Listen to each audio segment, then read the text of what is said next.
Hi, David. Hello in there. Brave soul. Good to see you. Good morning. So you are probably the best known unknown Ananda music influencer in history, and I think it might be fun for people to have a little chance to know a little bit more about you. Okay. Well, I'm in Beaverton right now. I live at the temple in Beaverton, but this is my hometown. Portland is where I was born. Hmm. It's where my father was born, where my grandfather was born. I mean, this is really my hometown. When I was young, we moved to Port Townsend for about 8 years up in Washington State. So I was raised there and in a small town near Portland called Clatskanie. But I did take piano lessons starting in first grade and all through high school.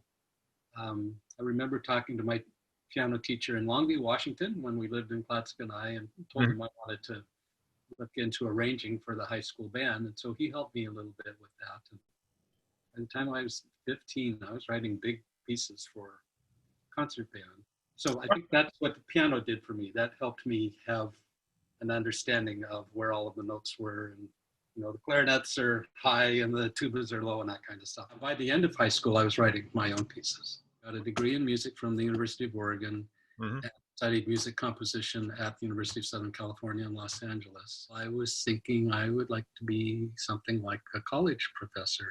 Hmm. And that was a good experience for me to be there, because I realized that my understanding of music was a good deal simpler than a true academic's.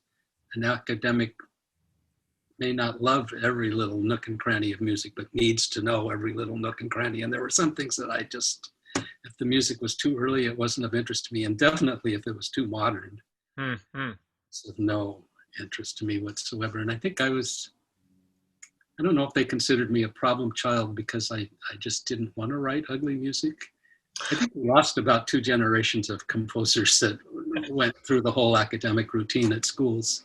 Anybody born from about 1900 to 1960, you just don't hear their music because the schools were sort of insisting on this modern kind of stuff. Hmm. And after that, I had jobs in the sheet music industry, talking to band directors and orchestra directors all day on the phone, wanting their music, and talking to publishers all day on the phone, getting music, that kind of stuff. And that was stuff that I relied on when I was working at the music studio. Hmm.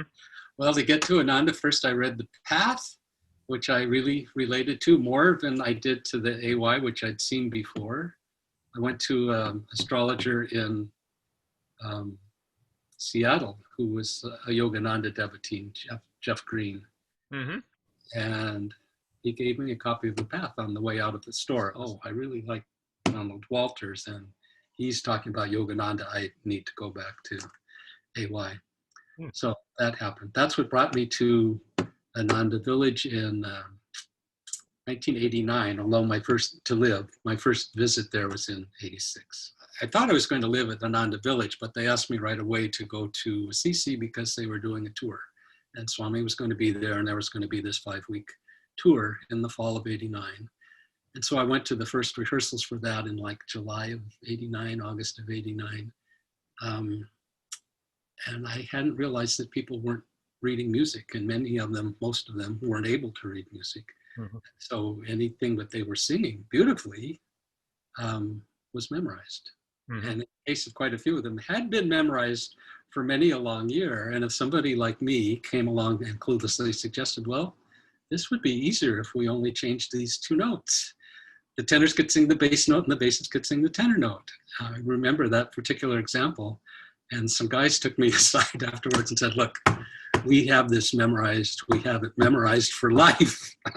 You're not helping us. That was one of my first lessons. And I've taken it to heart ever since, that not doing anybody any favors to rework something that's already working well enough. Now, asking them to sing it louder or asking them to sing it faster or slower or watch my tempo here, that's different. That's something you can do in real time. I'm talking about changing notes. So when you were rehearsing with them in Assisi or on that tour, was it in the capacity of a keyboard player or a singer or an arranger or what? Not a ranger, definitely not a ranger at that point.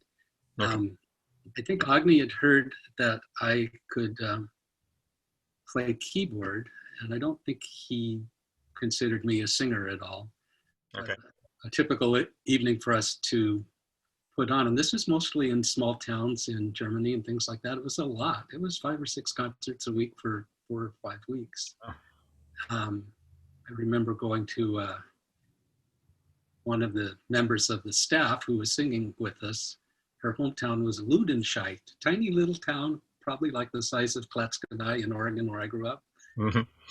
Huge crowd. I mean, that was the thing in that town that Ah, night. huh. Unlike, for example, going to Munich, where any number of things to do that night, we might Yeah. not get a very big crowd Interesting. Huh. that night. But a typical concert in Ludenscheid would be the first half hour, 45 minutes would be stuff other than the oratorio, typically lighter, Hmm. then break, and then the full oratorio in the second half. So we Okay. did the oratorio probably 20 or 30 times during that time span. And I But was playing keyboard. And Swami was with us, Rosanna was there, and they were on the tour with us. okay. Um, and you asked if I was playing keyboard. I was playing keyboard in the second half of the oratorio. That's why Agni had asked if Vidura could send over a keyboard player to help them with singing. But in the first half, most of those were guitar songs or Ah, acapella. So okay. I would sing along with the tenor section. I am really not God's gift to the vocal singing profession. I encourage people, if you've done nothing but sing the oratorio for the last 30 years, do yourself a favor and miss one, performance and go listen to it as an audience member. Don't have the entire alto section do that at once, but 1 or 2 people drop out with the whole point that you're going to come and listen to. I concur. One time my voice was gone, and so I had to sit out a performance. And I was so glad because I realized that the oratorio was an experience of Christ's presence within. It wasn't just nice music, that we were Yeah, getting to sing. It was actually an experience, and I wouldn't have known that if I wasn't in the audience hearing. that's awesome. So you sang with Swami. What was your first meeting with him? I didn't really have any very formal meetings at that time. Hmm. There were casual chats backstage and that sort of thing. Um, I don't think he knew too much about the fact that I could do arranging, that kind of thing. When he found out, it was a year or two later. I ended up staying in a CC from 89 to all the way through 93. Hmm. About 92 or 93, I'd sent him a demo of something, I forget what, and he responded by sending me, I think I'd hinted that if I had a synthesizer of the kind that's about this big, that, fairly small, in other words, shippable, not with the keyboard, just the module, the thing that makes the sounds. Um, he said, yeah, I'll send you that. So from California, from Ananda Village, he got this thing. It must have been $800 or something. So it was a considerable risk, I think, for him to send that off, not knowing if I'd get anything he liked out of it. But I plugged the sound maker into the computer that we had in the CC Hmm. and ran it through some software. And I sent him some demos. I think the first album um, was going to be called Crystal Streams. Hmm. It was very simple, kind of delicate, just simple, a bit similar to Hari Das's album on the piano, but with more color, just more different kinds of sounds. And we were sending demos back and forth on that, and I learned some good early lessons with that. And then he asked if I'd come to the village, which I did in, I think, January of 94, Okay. after a bunch of remote control kinds of things. And that album never came out as Crystal Streams, but a lot of the things that we worked on for that album got split off and put on other albums. Like Right. there was an arrangement of Woodland Davis, for example, that ended up on, Huh. what was it, Mystic Harp 1, I think. And this was all stuff that Swami composed Oh, strictly, yeah. that you synthesized and sent back. So, wow. Well, that's a pretty unique find if anybody has the copy of that original Crystal Streams. Oh, actually, I hadn't thought to mention this, but since you bring it up, another lesson I learned was don't leave old demos laying around. because in the C scene, I'd done a version of something where the bass was too heavy. And Swami commented, oh, the bass is too prominent in this. Would you, fix that? And then this is how it worked. We'd go back and forth, and he would make a comment like that, and I wouldn't know otherwise. Or he would ask to change a chord, or he'd say that instrument isn't really right for this. Use that instrument instead. But somebody found this demo in the wastebasket, which I'd thrown away, the one that Swami didn't like because the bass was too loud. And she decided she liked that way more than the published version because the bass was loud. And I thought, oh, well, do not put old demos anywhere where somebody can get their hands on them.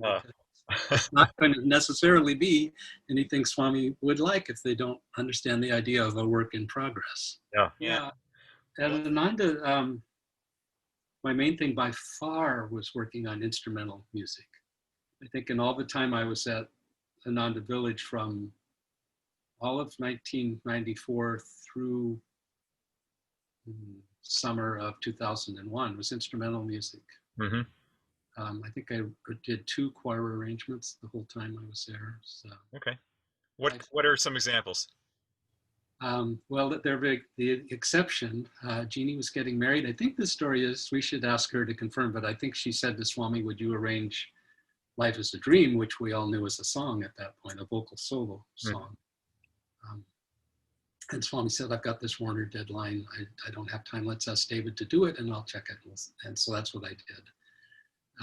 That was Life is a Dream. And then a couple of years after that, it seems, he was in a satsang, and we just released Mystic Harp 2. And in this satsang at the Expanding Light, he turns to me and he says, oh, David, would you arrange Dark Eyes for a choir? It could use that. Oh. That was the second one. Mm-hmm. I found a copy of that video recently. Somebody sent it to me, and it's not released yet. I think it's going to be part of a treasure series, but it was a little bit unusual that he sort of interrupted his talk because he knew I was there. I was working in the music studio, which was just steps from his office. Mm-hmm. For people who don't know what the setup was in those days, you go downstairs in the Crystal Hermitage under the dome, and his studio where he wrote both music and prose was at the foot of the steps. And to the right of that, you could go into a room that was turned into the music studio, which had at one point been his bedroom, I think. So you worked there all day? More like all night. My typical pattern in those days, just in self-defense because I didn't want to be interrupted. Writing music, if you've got an idea in your head and it gets interrupted and then you turn back to your page, you're thinking, well, that idea's gone. I just wanted to avoid that. So I would very often work, say, from 10 at night till 5 or 6 in the morning. That would be my 8-hour creative shift. And I'd go sleep, and I'd come back later, and depending on what time I got up, if I came back and got back to the studio at, say, 2, and didn't want to really start working until 5 or 6, then I could use that time for editing. I wasn't as fussy about being interrupted while I was editing. That's something I could do with my left brain, but the right brain stuff I wanted to do in the evening. One of my favorite memories of Swami is I was working after midnight, probably 1 or 2 in the morning, and he came in his robe saying, I've just written a melody for John Anderson, my Joe, do you know it? And I did know it. And I knew the other tune for it, the traditional tune for it. I sang that for him, and he said, oh, I didn't know about the minor key version. But here, and he handed me a printout of what he had done. And I think the way I've heard it described is that he said, it came to me after I'd already turned off my computer for the day, but I didn't want to lose it. So I turned the computer setup back on, and I notated it in his finale program, printed it on his printer, brought it into me, and I put it down and played it for him. I remember saying, I like that. I did like it very much. And we talked about chords, and then he said, good, that's done. Now I can go continue my meditation. I had the feeling it had basically interrupted. When you think about it, that's a weird thing, that he didn't need somebody to provide lyrics for him. He was brilliant at writing lyrics. And there are other examples of him using other lyrics, but it's really rare. Lyrics from the Bible for the Beatitudes or Psalm of David. And that one, and of course all the Shakespeare songs. There's a lot of those, and I think he may have considered that just being concentrated fun of writing the music without having to worry about the words. Mm-hmm. Just having worthy words. I mean, how often are you going to find words that are worthy for Swami to set to music? And he didn't do just one or two. He did 10 or however many of those Shakespeare songs. Not for choir, mostly. Duets like Who is Sylvia, but there's lots of solos. What appealed to you about Swami's music? Uh, I think in a nutshell, I would say that it's just a source of divinely inspired melody, primarily melody, from a composer who'd been meditating for a long time before he ever started composing. Mm-hmm. Started composing in about 1964, but had come to master in 1948. So he was pretty far advanced along when he decided, oh, maybe I should write some music. It was there. To me, the key thing that is my takeaway is this is just always the best imaginable melodies. Mm. You can, and then I don't think this is a wrong conception of it. I don't think he got words first and said, oh, I like that lyric that I just thought of. Now I'm going to force a melody to it. Mm-hmm. It's always the melody that was factory direct from heaven. It's like an angel sang it in his ear. That was the starting point. Huh. For example, Love is a Magician. I only knew that as an instrumental piece when we were working on it for the Secrets of Love album. And if you listen to that recording that we did of it then, he didn't know what lyrics were going to go to it at that point. I didn't know what lyrics were going to go to it. And if you listen to the phrasing of the way I play it on the keyboard or whatever instrument is playing, it doesn't fit the words that we know now. It's a little bit funny sounding to listen to it now, but it's a plausible way of playing that melody, but it's not a plausible way of playing the melody if you do know what the lyrics are. I don't know of any examples of him coming up with some poetry and then deciding, I'm going to set this poetry. I mean, Life Mantra is its own case. It's not really a lyric that's, that's like full complete sentences where you start a story at the beginning and sing it for 5 or 7 minutes to the end. It's a mantra. It's repeated over and over. He wrote that in one day. I remember being there that day, and he just pulled himself up and wrote that piece in one day. And I think it's his masterwork for choir, not collection of works. I mean, clearly the oratorio was his masterwork in terms of collection of works, but in terms of one piece, that's amazing. You mentioned Secrets of Life. That's the one that I remember as the first example of synthesized music or sampled music.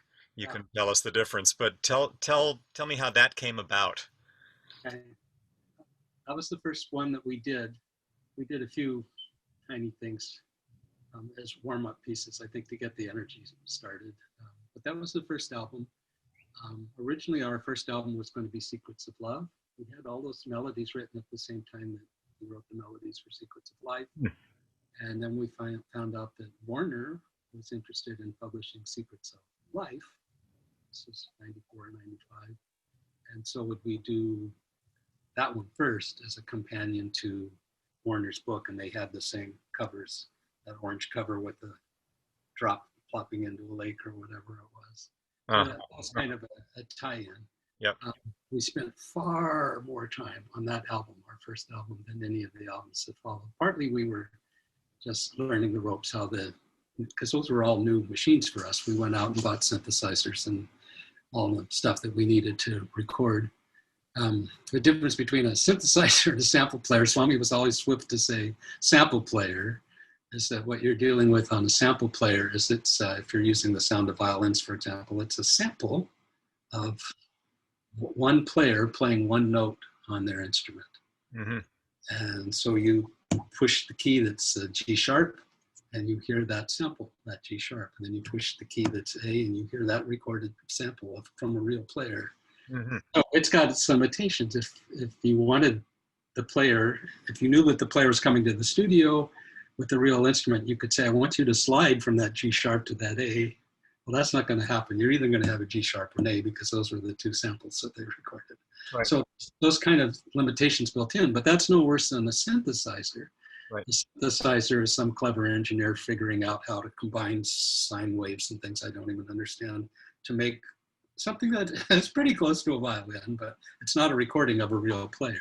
Yeah. At the very end for Nightingale, we wanted the sound of a real harp playing. Okay. So we hired Donnell from the Bay Area, who was a brilliant harpist. Swami just loved her. Mm-hmm. She played those glisses at the end. For other projects, it was always a treat to have David Eby come in and play cello. Yes. A lot of him on Secrets of Love, for example, and other projects. And Bhagavati playing flute. I think this is right that we went to Palo Alto with a really good sound engineer down there. I'm forgetting the name of the music studio, but Swami recorded all of the speaking parts of Secrets of Life, Secrets of Love, and Land of Mystery, which he recorded a sentence at a time, Mm-hmm. all in one session at this studio down there. Wow. This was in the early days before we really had our microphones set up and knew how to calibrate things and all that kind of stuff. Mm-hmm. And that engineer who Swami really loved working with came up to Ananda, and he kind of coached Agni and I on how to interface, because we had two different stations. I was working on arranging music, he was working on recording music. Two different programs, and the engineer Kadi was helpful to us in the early days. And then after that, we did everything that I just described happened in the studio village. So tell us about Mystic Harp and Mystic Harp 2 and Derek Bell, how all that came about. So I would listen to music in my headphones at college. And one of the things that I loved to do was buy simple folk music albums. I just loved the melodies. I realize now that what I was liking was the melodies. So I bought a lot of Chieftains albums. Right? I've still got those albums, 5 or 6 of them. And Derek Bell was the harpist for the Chieftains. And I was listening to those all through college. And the Chieftain sound is unique. I mean, there's really nothing quite like it. And it's been the same since their early recordings. And they're still going as far as I know. Derek died in 2002, I think it was, but the Chieftains didn't stop. They just kept recording. So I know who he was. I didn't know him. I certainly didn't know that he was a Kriyaban and had been affiliated with SRF since, I think, 62. Just missed Swami. Swami left in 62, and Derek came in 62 or 63 and took Kriya from Bhaktananda. Derek was... he was a mystic. I mean, Mystic Harp was a good title for that because of both Swami's input in terms of mystical music and Derek himself being a mystic. He would talk in ways that were very otherworldly, and for people who weren't in tune with anything like that, he just came across as being a total eccentric. And I realized if I sat at dinner with him and there were a lot of conversations going on, he would say something that would just seem totally off the wall, and somebody would say, anyway, and they move on to something they understood. But I was thinking, well, he's read that book by that guru. He knows what he's talking about. He's not just throwing out idle chatter. So meeting him was a total pleasure. And he volunteered. I gather he'd been coming for 2 years before I showed up to Spiritual Renewal Week in August. And it was Lakshman Hubert who came to me and said, I've got this note from Derek Bell. Do you know who that is? And I said, Derek Bell of the Chieftains? And I said, I would love to meet him. And so Derek said, if I could work with Swami, nothing I'd rather do than come. And that's the way we did all his albums, because he had an intensely busy touring schedule with the Chieftains, and their month off was always August. So he would spend 10 days or 2 weeks in August with us, and he did that 3 or 4 times. It was enough to do Mystic Harp 1 and Mystic Harp 2, for sure. But he also came one year, I think, and just did some fundraising for us. The other year was a Celtic Evening with Derek Bell, that live album. That needed as much energy, really, as a studio-produced album. We recorded the rehearsal and we recorded the concert. We did some patchwork afterwards, and then post-production edited it together and put in his role comments in between. I've always liked that album because it gives a good feeling of who he is as a person. Derek not only played harp, but he played, is it oboe as well? Yeah. he was quite the versatile musician. Um, for us, one summer, Mystic Harp, he brought his fine collection of oboes, and he was really good at it. He told me once that good oboes were made out of rosewood, but the best oboes are made out of violet wood. And of course, that's what he had. I'd never even heard of violet wood. It's very expensive just to buy wood. And so he came with an oboe and an English horn, which is half and as big, same family. And in between that, a very rare instrument called the oboe d'amore, Hmm. Italian for the oboe of love. Hmm. It's kind of a cranky instrument. I gather it's not easy to play it in tune, and it plays better in certain keys than other keys. But you'll hear it in Bach cantatas and things like that. Okay. And his instruments just did not agree with the summer weather at Ananda. So Huh. we couldn't use the oboe and couldn't use the English horn, but we used the oboe d'amore. I think if you listen to Lift Your Heart and Strength, Mystic Harp, you listen carefully on headphones, you'll hear him you'll hear the keys clacking, because that gets into the microphone as well. You hear that on professional classic recordings as well. That's just the sound that an orchestra makes. And there it is. That's not a sampled instrument. That's a living, breathing, playing oboe d'amore player. Yep. I've always loved New Dawn, and Alistair Fraser's playing is just so beautiful and perfect for that. How did that come about? How was he chosen? Was it because Derek knew him and said, "Hey, we got to get this guy. He's local," or what? No, he was very local. This little record label called Bernie Records was in North San Juan, near there. Huh. You know that little area where there was a restaurant called Toki's? Uh-huh. So he was very nearby. And I forget what the connection was exactly, but we knew he was in the neighborhood, and I knew he was an amazing player because we heard his albums. And I think we basically offered him a trade. What we said was, you play on one song with Derek Bell, and then David can come over and play on one or two of your songs. I could come over and play keyboard parts. And so a couple of his albums, I just played polite string pads in the background for a few songs that he was interested in having that for. And that was it. No contract, just the understanding that he was going to do that and I was going to do that, and we'd all be happy. But yeah, wonderful player. Holy cow. I know you've done things that people sing in the choir and may not know that you're the one that arranged it for them. When I was at the Village, I did Life is a Dream Mm-hmm. and Dark Eyes. And then the four that I wrote in Portland were Brave Were the People, Christ Child's Asleep, To Death I'm a Stranger, and Home is a Green Hill. And those are all from Mystic Harp 2. Yep. So is Dark Eyes. So those five. I did others, and what we would typically do is when I was at the Village, I would do a demo, and we'd take it to Swami. And I think I took him a demo once that had Dark Eyes in it, and it had Dare to Be Different arranged as a choral piece. And he said, that's really not to be sung as a choral piece. And he didn't say why. And he said the same thing about Emerald Isle. He said that really shouldn't be a choral piece. That should be a solo. I was bold enough to say to him, Swami, is there any vocal solo of yours that you would like me to arrange for choir? And he did ask for the four that I just mentioned. Mm-hmm. And I asked him again after the last one of those that I did, and he didn't respond anymore after that. So Okay. there wasn't anything that he was yearning to have arranged. I have done arrangements of things that could work at Christmas, either of my own, or like last year we did All This Long Night. Mm-hmm. That's an interesting example of Swami taking an existing tune and putting his own words to it. There's a few of those, not very many. At the end of his life, he did the Divine Mother duet and Through a Long and Lonely Night.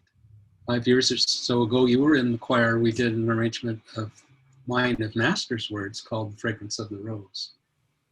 Would you like to hear a little rant on the topic of rubato? Of course. Would you like to give us one? Yeah, well, you talked to me about this, and I thought that's something that I could talk about that I did with Swami, that I would be happy to share. It's just a general idea. Rubato, you're used to seeing a score where it will say in ink, retard, slow down. or it will say accelerando, A-C-C-E-L, means speed up. Swami's written those in his more formal scores, like oratorio pieces. And he doesn't do it a lot, but that's, when you see that and the composers put that there, you do it. That's not an option. But what I'm talking about are the optional things that are in the hands of the conductor, like David Eby is so fluid and can come up with things in the minute that will translate to the choir. You know, they've sung it enough, they've got it internalized. If he goes a little faster, or if he indicates not to breathe or that kind of thing, that's what I'm talking about, is the subtle things. But in terms of small tempo changes, this is something we would do with Swami, me and Swami, in the wee hours. We would get to the point that an instrumental arrangement was pretty much done and dusted. The tempos were recorded on a separate track, and you could see them as a bar graph. Mm-hmm. So if it was a note that was going by really quick, it would be a taller bar graph, and if it was a slower note, it would be a smaller one. And you could see how things would speed up and slow down based on what the graph looked like. And so he would come in and he would look at those bar graphs with me, and I'd say, did we linger enough here at the end of the phrase? And that was a very typical thing that Swami liked. Mm. Conductors, if you're listening, tune into that. Don't take my word for it, just listen to his recordings and you'll hear him at the end of the phrase. And this is true of classical music in general. Not talking about a written in retard, which could take a couple measures, but second to the last note, the note right before the last note of a phrase, in the middle of a piece, but certainly at the end, you linger over it. And I wouldn't say you put a fermata on it, because that means the pulse stops. Mm-hmm. Everybody parks there and then you move on. But it's like at the end of Nightingale, Nightingale, Nightingale, Nightingale, and how much you linger on that second to the last note. That's the art of it. I mean, there's no science to this. And so he would sit there, and I remember Nightingale in particular because there was a clarinet solo, instrumental, not his voice, and it had basically that lick. And I'd really poured it on, and he said, oh, I think that's milking it a bit. Can we make it a little faster? I made it a little faster, and he says, well, now it's a bit too prosaic. It can be slower than that, so split the difference. The program that I was using was called Logic Audio, and that was the sort of change that you didn't want to make casually because it affected everything. So you needed to acknowledge that you were doing it, and the request for acknowledging that you wanted to change that was, make it so, which I thought was charming. I'd look at him and he'd say, make it so. Rubato, and the Italian word means literally robbed. You're robbing a little bit of time from one note and adding a little bit of time to another. Okay. So if you hear your conductor talking about rubato, please know that Swami really liked it. And he described it as being like a skier going around moguls, which I don't ski. I didn't have any personal experience of that, but I got the meaning of it, that you're going along in a steady flow at a steady rate, and then suddenly the tempo picks up because you've gone around this thing, and then you slow down because you're coming out of the curve or whatever. That may not describe it exactly, but okay. More than once I heard him compare the idea of rubato to skiing around moguls. All right, my friend, it's been a delight as expected. Thank you for doing all of this. Your reward is in heaven. All right, blessings.